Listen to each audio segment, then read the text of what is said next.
Now at 5, efforts to rescue dogs that were dumped in Chanute, Kansas.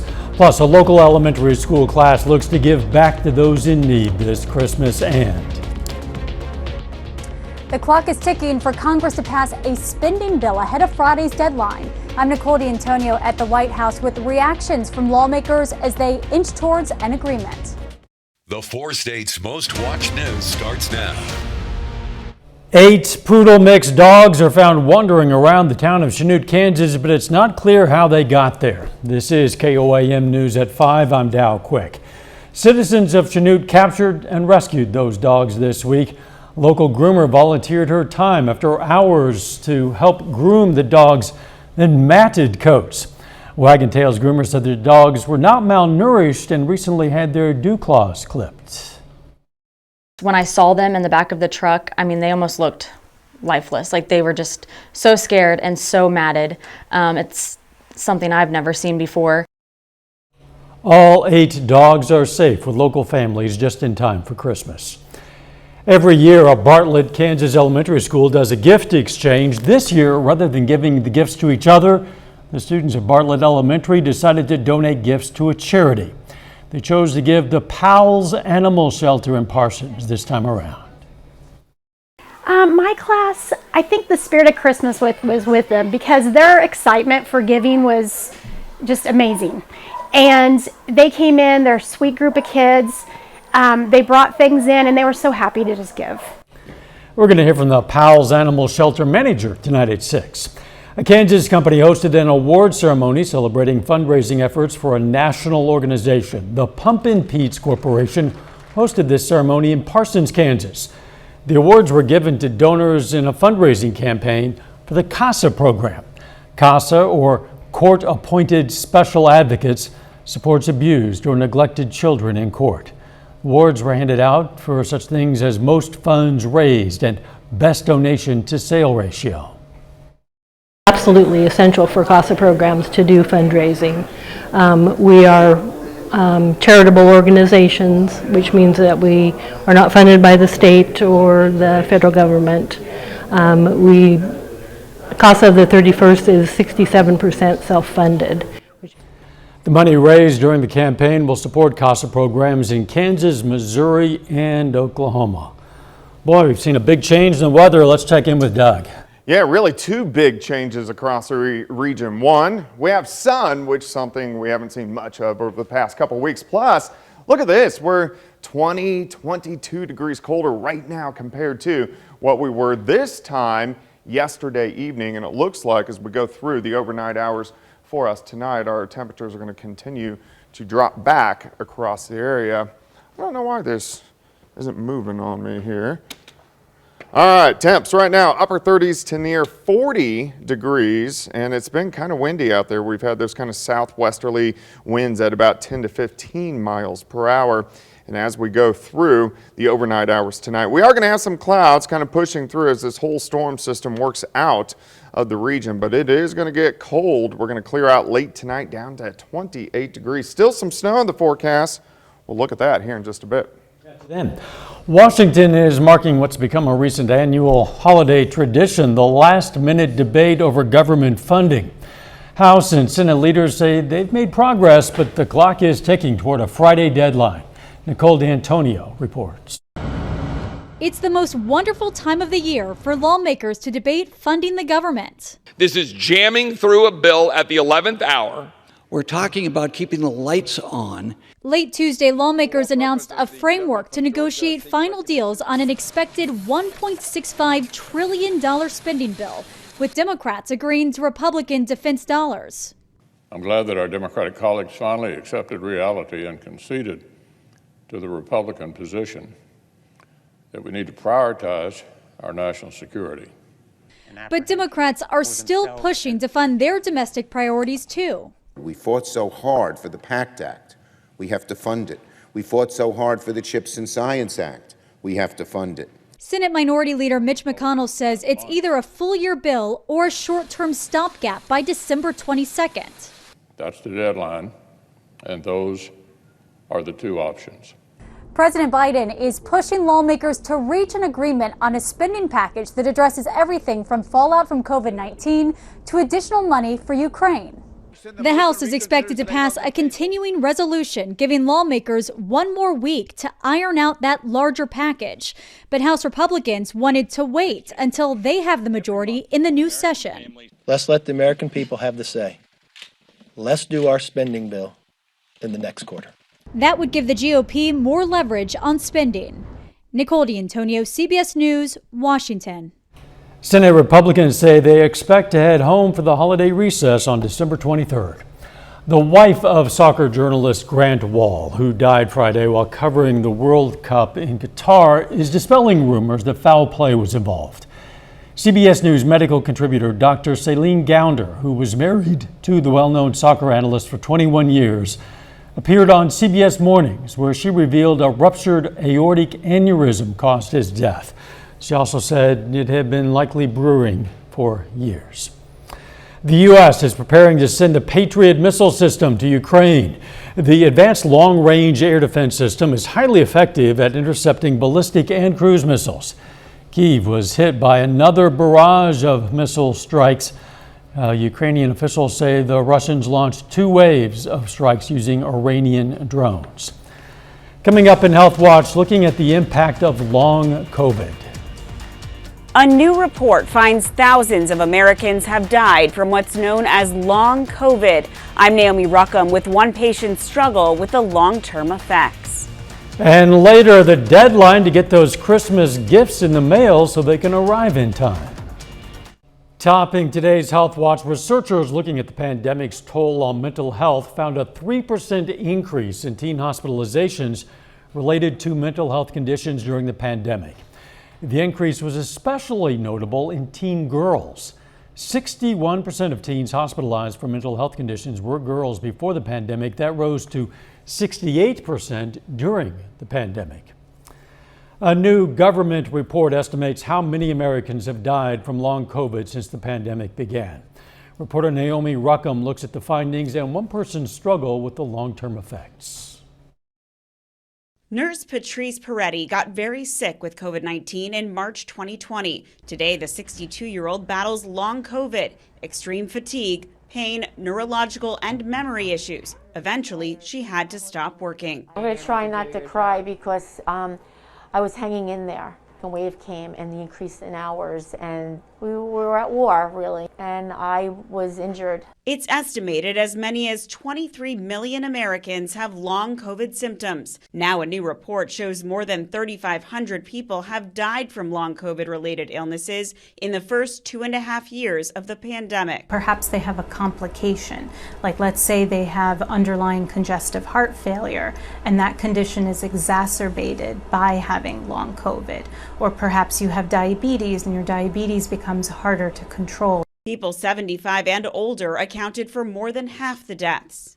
Dr. Sritha Rajupate directs the post-COVID clinic at Stony Brook Medicine. She says one study limitation is that researchers looked at death certificates and the numbers are likely higher. I think this is where we have an opportunity to study long COVID further. And so we want to look back and ask, were they vaccinated for COVID? Did they receive oral antiviral treatments?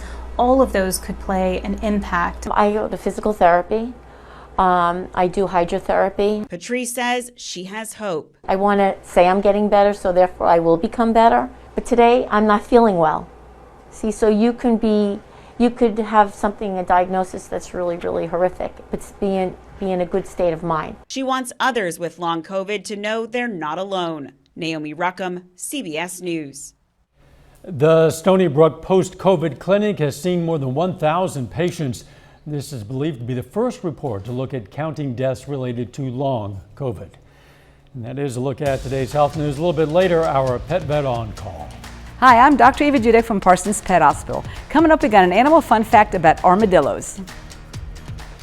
Plus, we continue to get colder as we go through the next few days. We're going to look at that coming up.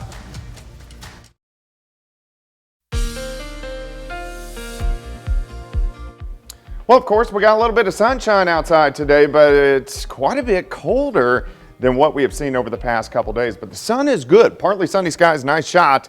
This is Indigo Sky Casino and Resort Indigo, just outside of Seneca, Missouri. It looks pretty good. Of course, the sun is about to set, but check this out. It's 18, 20, 22 degrees colder right now compared to what we saw at this time yesterday evening. So 39 Lamar, 41 Anderson, 41 in Miami, Pittsburgh 39.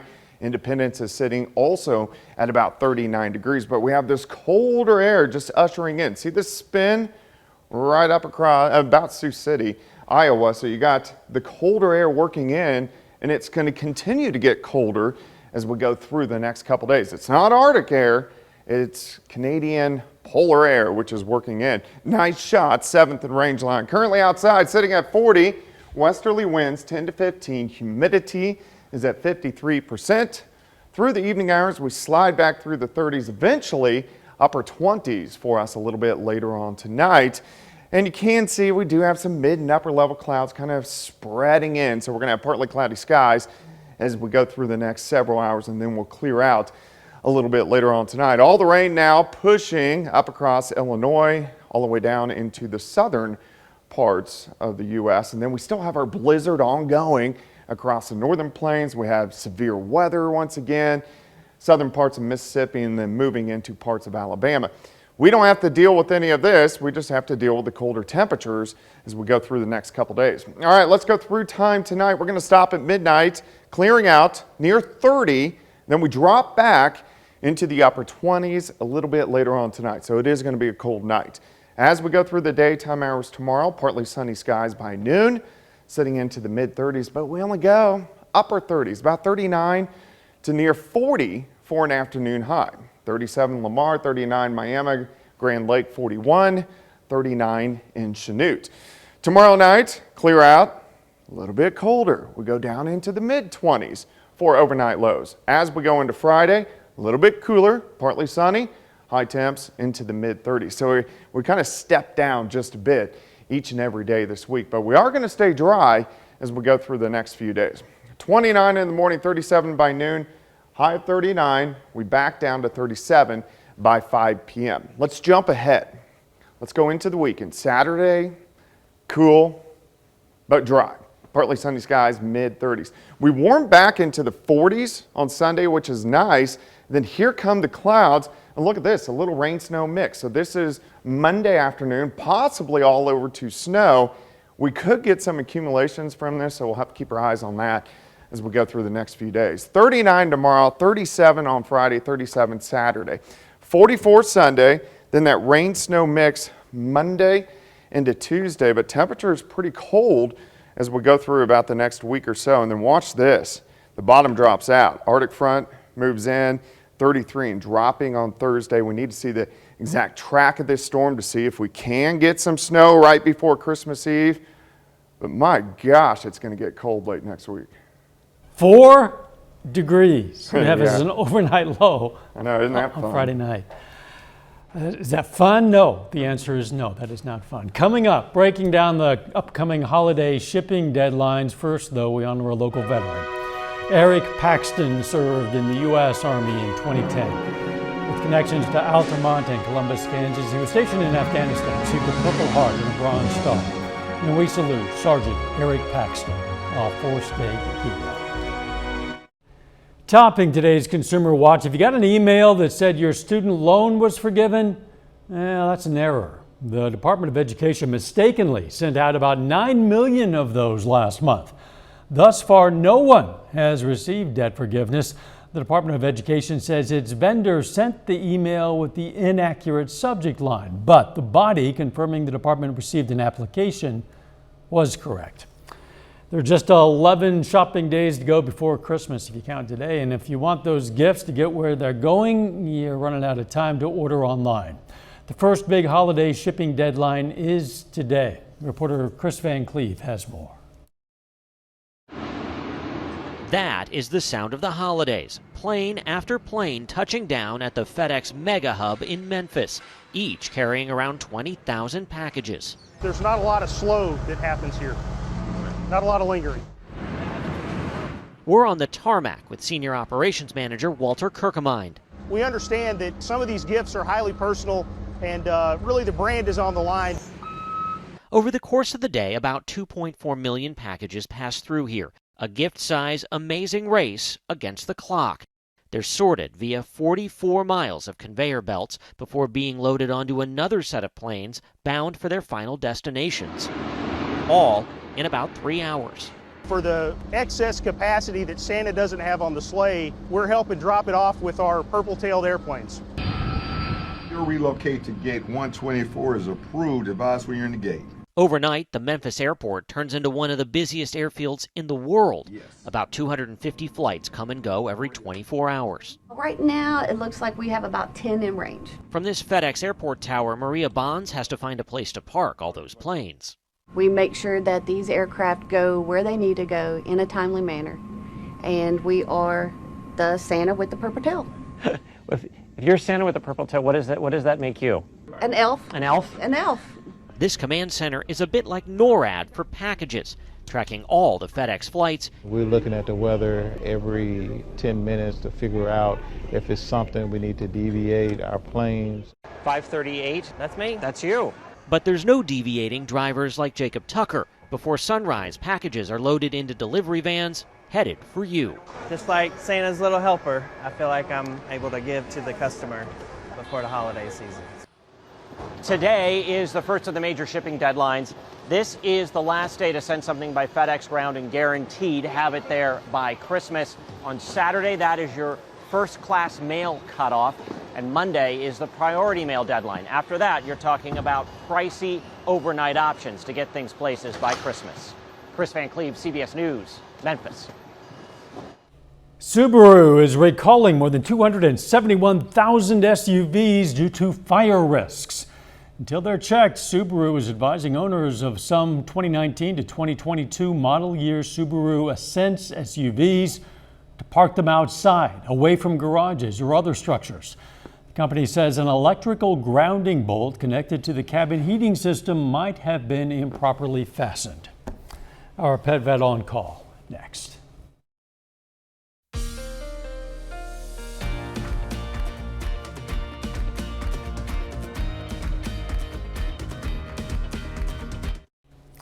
Up next on the CBS Evening News, how the government is combating the fentanyl crisis. Then on KOAM News at 6, a Parsons, Kansas man is sentenced to prison for child sex crimes. Plus, how a local nonprofit is making sure students are able to stay warm this winter. And Patrick Mahomes prepares to play in Texas for the first time in his professional career. Stay with us for the CBS Evening News and then KOAM News at 6. They look almost prehistoric, and they've become more common in the 4 states in recent years. Today, our pet vet on call has some fun facts for us about armadillos. There are many species of armadillo, and they range from size of a chipmunk up to a pig, and they all live in South America, except for the 9-banded armadillo, which is what we have up here. Now, the very interesting fact about that is that armadillo females always have only 4 babies, and those 4 babies are always the same sex. How's that for a fascinating fact? I learned something new. We invite questions from anyone. If you have a question, you just send it to PetVet, KOAMTV.com.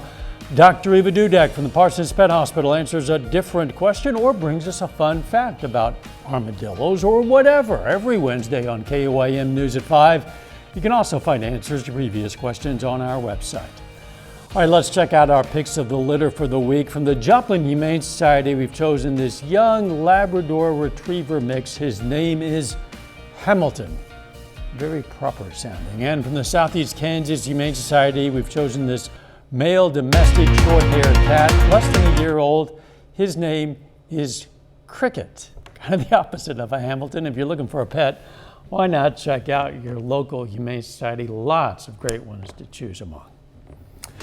Well, you've seen a big change in the weather down there. Yeah, it's quite a bit colder outside for us today, and it's going to get colder once again tonight. And really the next few days, temperatures kind of struggling, staying into the upper 30s, but we stay dry all the way through the weekend. Then we got to watch a storm system Monday and Tuesday, a little bit of rain, snow mix. Thanks for joining us. The CBS Evening News is next. And of course, we're going to be right back here for KOAM News at 6. See you then. Let's make it a great evening.